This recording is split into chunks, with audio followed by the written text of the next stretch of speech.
Welcome to IAS project. In this video, we will be doing an introduction to metal age in India. In our previous videos, we have discussed about Stone Age in detail. We have also talked about prehistoric period and we stated that there are two parts of prehistoric period. The first part is Stone Age and the second part is Metal Age. Metal Age can be further divided into three categories. The first one is chalcolithic age, the second one is Bronze Age and the third one is Iron Age. If we look at the word chalcolithic, it is made up of two words. Chalco means copper and lithic means stone. So chalcolithic age is also called as copper stone age. This classification of metal age into three parts is mainly based on what was the most important metal that was being used during that time. For example, in chalcolithic age, it was the copper that was the important metal that was being used. In Bronze Age, it was bronze, and in Iron Age, it was iron. We must remember that in certain bronze cultures and Iron Age cultures, writing was discovered. Therefore, those type of bronze and iron cultures cannot be considered as prehistoric period, because we know that the definition of prehistoric period is written records are not available from that time. So, if in any Bronze Age or Iron Age, written records are available, then those Bronze Age and Iron Age cultures cannot be considered as prehistoric period. However, they will be studied under Metal Age only. If we look at the timeline of discovery of important metals, we can see that copper was the first metal that was discovered by humans. Use of native copper started somewhere around 7000 BCE and smelting of copper ore started somewhere around 5000 BCE. Now we have two words here. One is native copper and the other is copper ore. To understand this, we must understand how metals are available in the Earth's crust. Generally speaking, we can get metals in two ways. The first way is the metals are available in the Earth's crust in their pure form. Pure form means in their metal form. For example, gold is often available as gold directly in the Earth's crust. It is not mixed with any other materials. Similarly, silver and copper are also available in their pure forms in the Earth's crust. Such type of metals, when they are available in their pure form in the Earth's crust, they are called as native metals. So this is the first way in which we can get metals in the Earth's crust. There is also a second way. The second way is mainly in the form of metal ores. For example, we have limestone. Limestone is nothing but calcium carbonate. So limestone, we can say, is a metal ore of calcium. So apart from calcium, limestone also has carbonate. Similarly, iron ore may contain iron oxide. So in iron ore, we get not only iron but also oxygen. When metals are available like this, then they are called as metal ores. I hope you understand the difference between native metals and metal ores.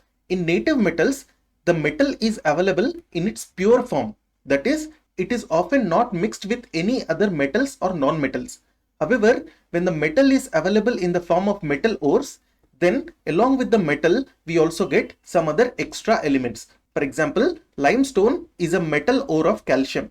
However, limestone does not only contain calcium but also carbonate. So, copper is often available in pure form, which is nothing but native copper. So, ancient humans found this native copper. And by hammering this native copper into different shape, they made ornaments and jewelries. So initially, the copper was used as ornaments. Only later, ancient people started to make tools and implements of this native copper. So after 2000 years, what happened was, they learned to extract copper from copper ore. Such process of extraction of copper from copper ore is called as smelting. Let us quickly see what smelting is, because smelting is important from the point of view of science and technology. Smelting of metal ores. Smelting is nothing but a process where we extract a metal from a metal ore. And how do we do this? We do this by heating the metal ore. And during heating, we add two materials. What are those two materials? Reducing agent and a flux.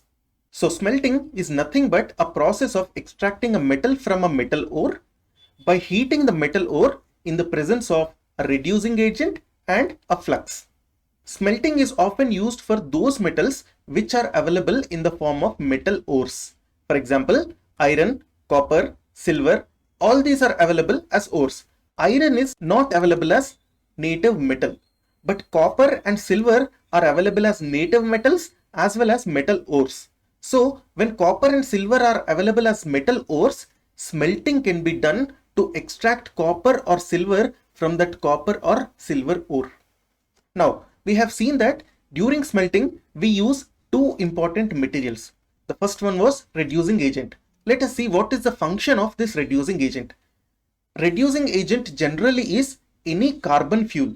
For example, it can be coke, it can be charcoal, it can be carbon monoxide, or it can be any other hydrocarbon. What reducing agent does in a smelting process is it simply takes away the oxygen from the metal ore. This taking away of oxygen is simply called as reduction. That is where the agent gets its name, reducing agent, because reduction is nothing but removal of oxygen. So the carbon that is present in the reducing agent reduces the metal ore, which simply means the carbon takes away the oxygen from the metal ore. And when that carbon takes away that oxygen, we get carbon dioxide. Therefore, carbon dioxide is nothing but the flue gas in this process. Flue gas means the gas that is being emitted in the process. Let me give you an example. Let's say we are smelting iron ore. Iron ore, let's say the formula is something like this, iron oxide. Now, when this iron oxide is burnt in the presence of carbon, what happens is we get iron and we also get carbon dioxide. Here I am not balancing the equation. I am writing this equation just to give you an example. So iron oxide, when it is burnt in the presence of a reducing agent, which is nothing but a carbon fuel, what happens is this carbon takes away the oxygen and emits carbon dioxide. When oxygen is removed from the metal ore, we get metal, which is nothing but iron. So this is the function of a reducing agent in a smelting process. The second material is flux. Generally, limestone or dolomite are used as flux if we consider smelting of iron. The function of this flux is basically to absorb the impurities. And when the flux absorbs the impurities, slag is formed. This slag is usually in the form of liquid, and during the smelting process, this liquid slag separates itself from the metal. Therefore, flux helps us in removing the impurities from the metal ore. I hope this is clear. Smelting is nothing but a process of extracting a metal from a metal ore by heating the metal ore in the presence of reducing agent and a flux. Reducing agent helps to remove the oxygen and flux helps to remove the impurities. So around 5000 BCE, ancient humans also discovered the method of smelting copper ore, and by smelting copper ore they got copper metal. The next metal to be discovered was gold. Gold is also often available in the form of native gold, that is pure gold metal. Using this native gold or pure gold, ancient people made ornaments. The next metal probably was silver, and silver is also available as native silver, that is pure silver, and ancient people also made ornaments using silver. Then lead was discovered somewhere around 4500 BCE. Lead was mainly used for making pipes, coins and utensils. The most important metal to be discovered after copper was bronze. Bronze is basically an alloy of copper and tin. Bronze was discovered around 4000 BCE in the Middle East region. After bronze, the next most important metal was iron. Iron was discovered around 1500 BCE. Initially what happened was ancient people made iron implements from meteorites, because when meteorites fall on earth from the space, meteorites generally have 90% or above of iron in them. This much iron is usually not present in any iron ore. That is why meteorites were the easiest source of iron for ancient people. So they took these meteorites, they hammered these meteorites using stone and other metal, and eventually they got iron. And using that iron, they made different implements. So this was how the first iron implements were made. However, soon the smelting of iron also started. Smelting is nothing but heating of iron ore so that iron metal can be obtained. Let me give you a geography fact here. Iron is the second most abundant metal in the Earth's crust. And if we talk about proportion, then 5% of earth crust is made up of iron metal. The other important metals to be discovered were titanium was discovered in 1791 CE, almost 230 years ago, and aluminium was discovered in 1825 CE, that is almost 200 years ago. Another geography fact is given here. Aluminium is the most abundant metal on the Earth's crust, and about 8% of Earth's crust is aluminium metal. Please look here, these are only metals, not elements. So the most abundant metals in Earth's crust are like this. First is aluminium, then iron, then we have calcium, then we have sodium. If we are talking about elements, the most abundant elements in the Earth's crust are, first is oxygen, then silicon, then aluminium, then iron. So please make this distinction. This is important from the point of view of geography and general knowledge, not from the point of view of history. So anyway, from the point of view of history, what we will be studying is mainly about copper, bronze and iron, because we have three categories of metal ages. The first one was copper age, the second one is bronze age, and the third one is iron age. We do not have gold age or silver age or lead age. Let's talk about copper now. Chalcolithic age is nothing but copper stone age. So once smelting of copper ore was learnt, what happened was many copper implements started to be used.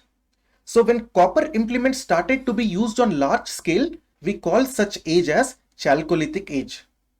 Therefore, Neolithic age changed to chalcolithic age once copper implements started to be used on a large scale. We must remember that chalcolithic age is not copper age, it is copper stone age. Therefore, along with some copper tools, many stone tools were also used. If we talk about which were used more, then stone was the most preferred material for making tools and implements. Therefore, many tools and implements were actually made of stone only.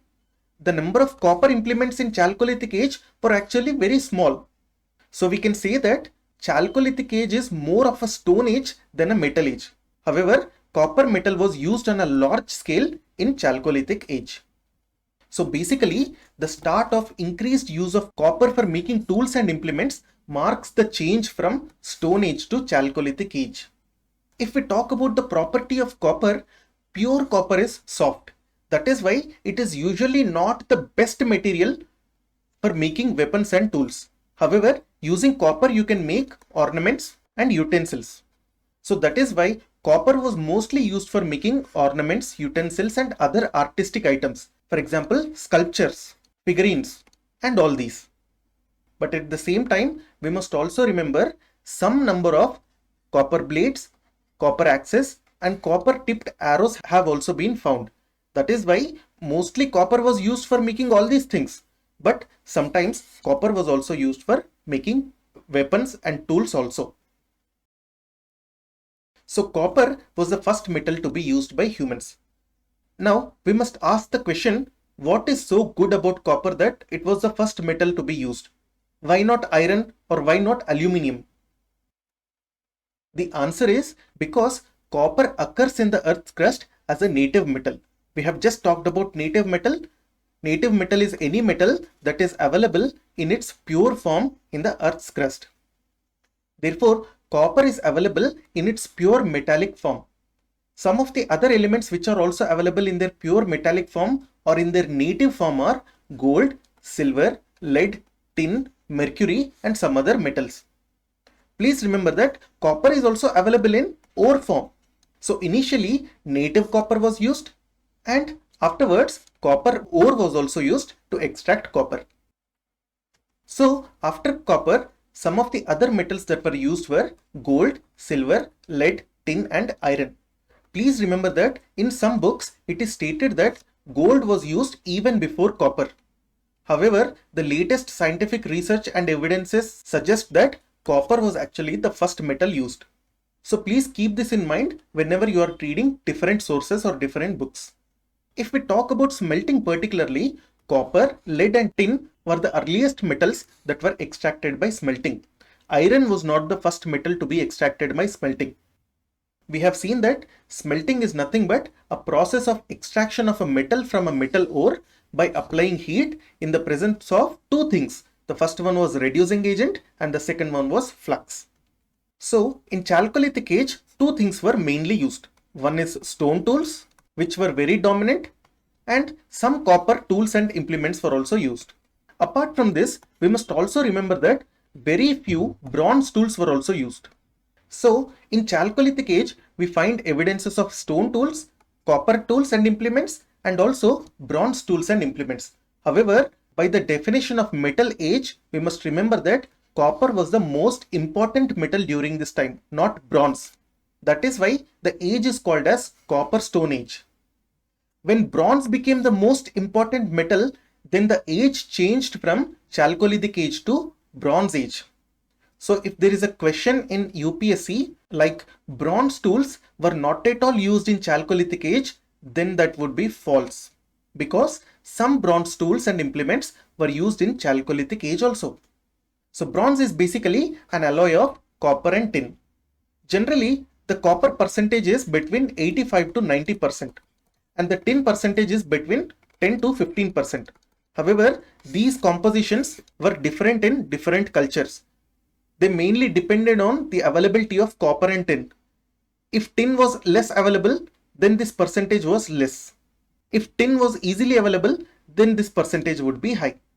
Apart from copper and tin, bronze also has some impurities like iron, nickel, lead, arsenic and antimony and others also.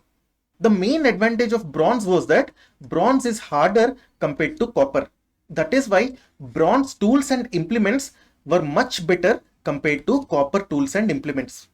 One more advantage of bronze is that bronze can be either forged or cast.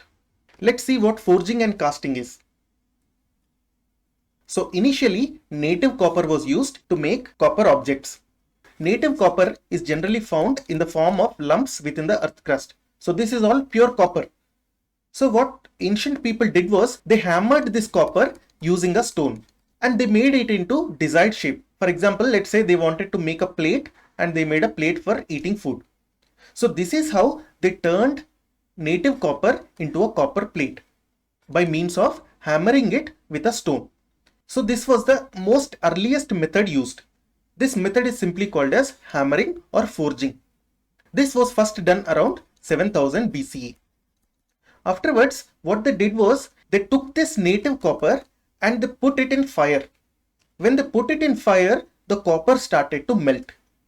And once the copper was molten, that molten liquid metal was poured into different shapes. That process is called as casting. So initially hammering was done. After some time, casting was also done. Before casting, they had to melt the metal. And around 5000 BCE, they have also learnt the art of smelting copper ore. So they smelted copper ore and got molten copper metal. So using this molten copper, they often poured into different shapes using the method of casting. However, sometimes they let the molten copper cool, and once it became solid, they hit it with another stone, and therefore by using the process of forging also, they made required shapes. So I hope this is clear. Initially, native copper was hammered to make different shapes. Then native copper was melt and casting was done to make different shapes. And finally, copper ore was found and smelting of copper ore was done to make different shapes of copper implements and copper tools. So that was the basic information about chalcolithic age.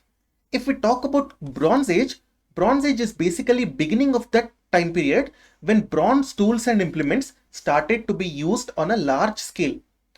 We have learned that even in chalcolithic age, some bronze tools were used. So use of some bronze tools does not mean that the age is Bronze Age.